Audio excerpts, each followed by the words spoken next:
Tonton video ini sampai selesai agar Anda tidak gagal paham.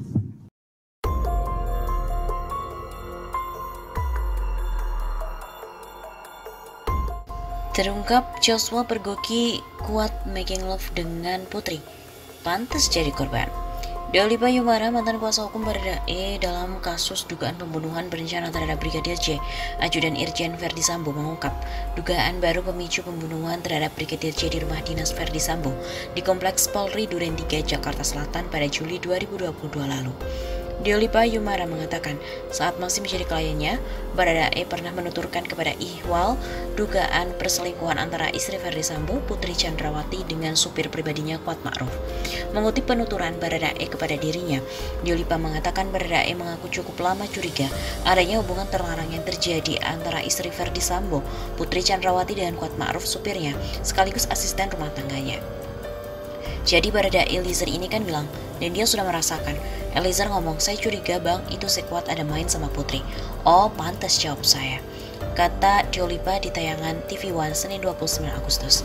Karenanya, kata Deolipa, dugaan Kuat motif pembunuhan terhadap Brigadir J terjadi adalah karena Kuat dan Putri ingin menyembunyikan hubungan terlarang mereka selama ini yang diketahui Brigadir J. Jangan sampai motif pembunuhan ini karena Joshua melecehkan Putri di Magelang, gak ada itu. Yang ada adalah saat itu Kuat dan Putri lagi making love, ketahuan Joshua, makanya Joshua yang dikejar dan diincar, kata Deolipa. Asumsi tersebut, kata Deolipa, cocok karena saat itu Putri Chandrawati langsung menelepon Baradae dan Bribka Riki yang sedang mengantar makanan ke sekolah anak Verdi Sambo di Sekolah Taruna Nusantara. Sementara di sisi lain, Kuat menelepon Verdi Sambo. Kuat dan Putri, kata Deolipa, kompak melakukan itu untuk membuat skenario agar Verdi Sambo marah dan memberikan pelajaran ke Brigadir J.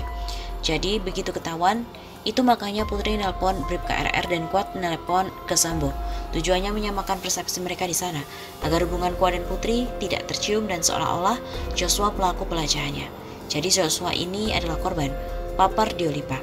Menurut Deolipa, adanya dugaan hubungan asmara Kuat dan Putri terjadi karena Kuat sudah lebih 10 tahun menjadi sopir Putri Chandrawati. Kuat ini ikut mereka sudah 10 tahun lebih sejak Verdi Sambo masih AKBP. Kuat ini kan orang dari Brebes, ikut Sambo sejak AKBP di sana. Begitu katanya. Deolipa menjelaskan dengan adanya pengaduan Kuat ke Sambo yang menyatakan bahwa Brigadir J sudah melecehkan Putri Chandrawati, membuat Verdi Sambo murka dan marah. Namanya Sambo psikopat. Dengar aduan seperti itu dari Kuat dan Putri, nalarnya tidak jalan dan merancang skenario sehingga Joshua jadi korban. Begitu katanya. Sementara itu, terkait rekonstruksi yang akan digelar di rumah Verdi Sambo dan menghadirkan 5 tersangka, kata Deolipa, tidak akan mengungkap motif. Yang direkonstruksi di sana adalah terjadinya penembakan seperti yang ada di BAP dan melihat kesesuaiannya antara keterangan 5 tersangka, tapi tidak akan mengungkapkan motifnya, kata Deolipa. Motif tidak penting. Menurutnya, dalam kasus pembunuhan berencana Brigadir J ini, motif tidak terlalu penting. Yang terpenting adalah pembuktian adanya pembunuhan berencana yang dilakukan ke-5 tersangka. Motif tidak terlalu penting, tapi bisa ada untuk menguatkan. Asal saja jangan sampai motifnya karena pelecehan Brigadir J ke Putri, karena itu sangat tidak mungkin, kata Deolipa. Justru kata Deolipa, berdasar keterangan dan analisa dari Baradae, motif yang sangat mungkin adalah karena Kuat dan Putri melakukan perbuatan asusila yang dipergoki oleh Brigadir J. Karena ketahuan Joshua, pada akhirnya Joshua yang jadi korban.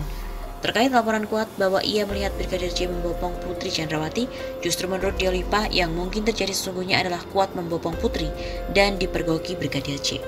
Yang terjadi sebenarnya justru sebaliknya, Kuat membopong Putri tapi diketahui Brigadir J, begitu katanya.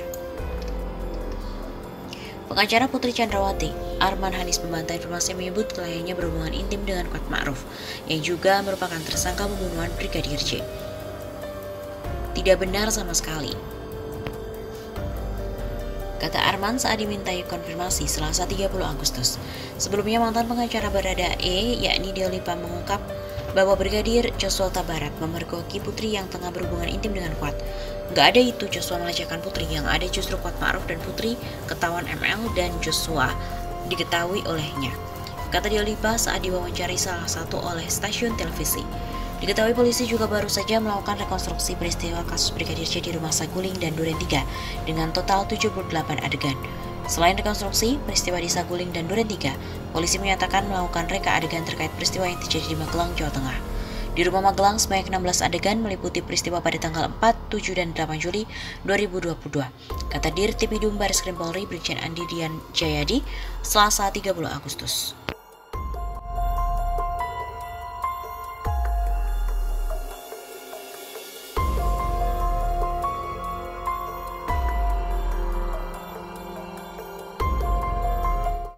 Dan juga istri Verdi Sambo setelah kejadian penembakan tersebut ini terekam dalam CCTV menangis dan juga kembali ke kediamannya di rumah pribadi yang tidak jauh dari lokasi penembakan terjadi di rumah dinas tersebut.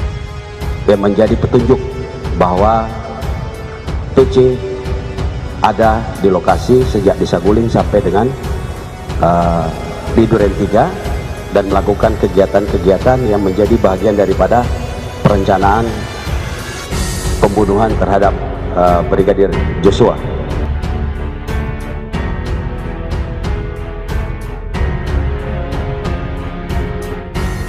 Yang bersangkutan melakukan kejahatan tidak dimintai pertanggungjawaban pidana. Percaya atau tidak, sebentar lagi itu akan pura-pura gila, saya bilang. Maka benar apa yang saya katakan, dalam 2 hari ini dia sudah pura-pura gila atau pura-pura terganggu kejiwaannya. Padahal ketika menyuap dia sehat. Ketika suaminya ditangkap di Makobrimob dia bisa mengaku pergi ke Makobrimob sehat. Ketika mempengaruhi para ajudannya dia bisa menawarkan uang bermiliar-miliar. Ketika dia melapor ke Polres Selatan dia sehat. Ketika dia melapor atau mengadu ke LPSK minta perlindungan dia sehat. Tapi ketika saya laporkan ke polisi dia pura-pura terguncang, pura-pura depresi. Maka yang diperlukan oleh dia bukanlah dokter psikolog klinis, tetapi yang diperlukan adalah Kamarudin Simanjuntak untuk berbicara dengan dia paling tidak 15-30 menit. Saya garansi dia sadar dan bertobat. Kemudian yang diperlukan lagi adalah dokter psikiater supaya diberikan dia obat atau treatment supaya dia sehat. Itulah kira-kira yang bisa saya sampaikan.